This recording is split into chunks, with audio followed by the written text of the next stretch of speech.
Hello दोस्तों, स्वागत है एक बार पुनः आप सभी का अपने इस YouTube चैनल टॉपर गैलेक्सी पर। तो यार आज के इस वीडियो पे आपके लिए मैं 5 नंबर का एक मोस्ट इंपॉर्टेंट टॉपिक लेके आया हूं जो कि आपका होने वाला है बहादुर कहानी का सारांश। अब देखिए क्वेश्चन किस प्रकार से पूछा जाएगा और आपको कितना लिखना है, क्योंकि वहां पर 80 शब्दों में आपको उसका आंसर देना है और पूरी कहानी को समाप्त करना है, ठीक है ना। तो चलिए जानते हैं।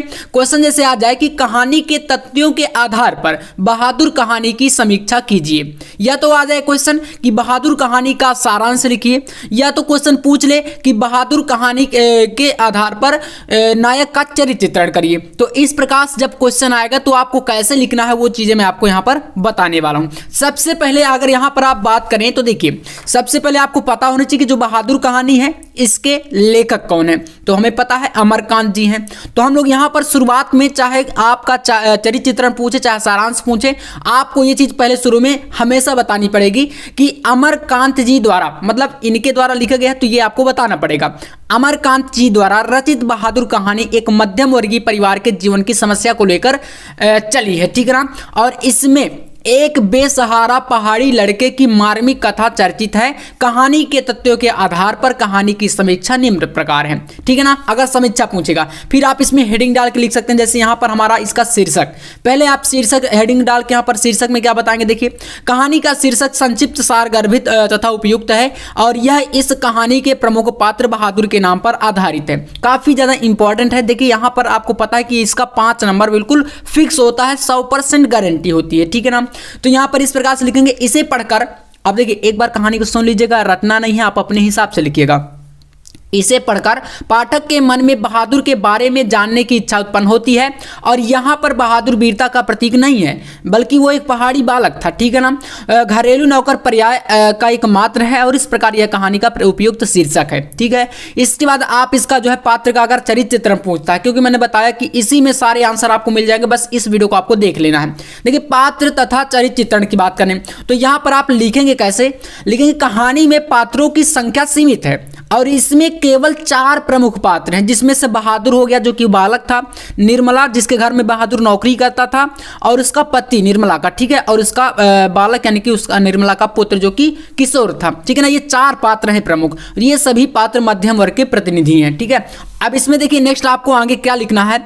यहां पर लिखेंगे कि बहादुर इसका सर्व प्रमुख पात्र, मतलब सबसे पहला अगर प्रमुख पात्र की बात करें तो इसका बहादुर ही होगा, ठीक है। और वह 12 से 13 वर्ष का एक पहाड़ी बालक है जो अपनी माँ की मारपीट से खींचकर यानी कि नाराज होकर, ठीक है, अपने घर से क्या करता है वो चलाया था, शहर चलाया था, ठीक है। और इसके चरित्र को सहानुभूतिपूर्ण ढंग से प्रस्तुत किया गया है और उसकी मानसिक दशा के परिवर्तन को बड़ी कुशलता से चित्रित किया गया है और वह निम्न दलित वर्ग के प्रतिनिधि हैं, ठीक है ना। तो ये इनका क्या है, अगर पूछता है कि बहादुर कहानी का में प्रमुख नायक का जो है चरित्र चित्रण करिए, तो पहले आप बता देंगे कि इसमें 4 नायक हैं, जिसमें से प्रमुख नायक क्या है, बहादुर है और वह एक पहाड़ी बालक था, अपनी माँ की मारपीट से खींचकर वो घर से निकल के चला आया था शहर, जहां पर वो निर्मला के घर पे नौकरी करता था। फिर बाकी की स्टोरी आप यहां पर आगे भी देखें क्या लिखना है।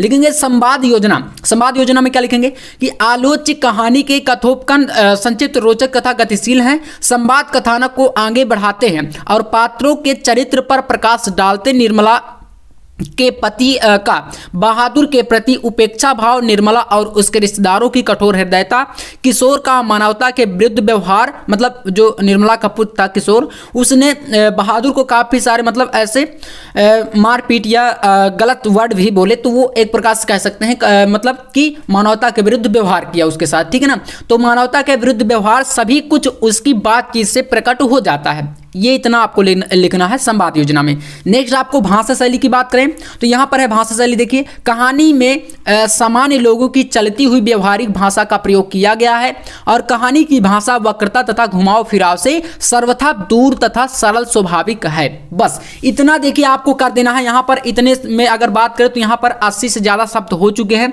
लेकिन इसमें ज़्यादा से ज़्यादा आपको कम से कम मतलब लिखना भी है। जैसे 80 शब्द में अगर नहीं आता तो फिर आप 100 भी कर सकते हैं, लेकिन यहाँ पर इससे ज़्यादा मत करिए कि काफ़ी सारे स्टूडेंट कर देते हैं 150 कर दें या कुछ भी ऐसा, इतना आपको नहीं करना, ठीक है। ऐसे ही करना। अगर सारांश की बात करें तो सारांश में भी आपको यही चीज़ बतानी पड़ेगी कि अमरकांत जी द्वारा लिखी बहादुर कहानी एक मध्यम वर्गीय परिवार में नौकर के साथ परिवारजनों द्वारा किए गए अत्यधिक कटु व्यवहार की एक कहानी है, ठीक है।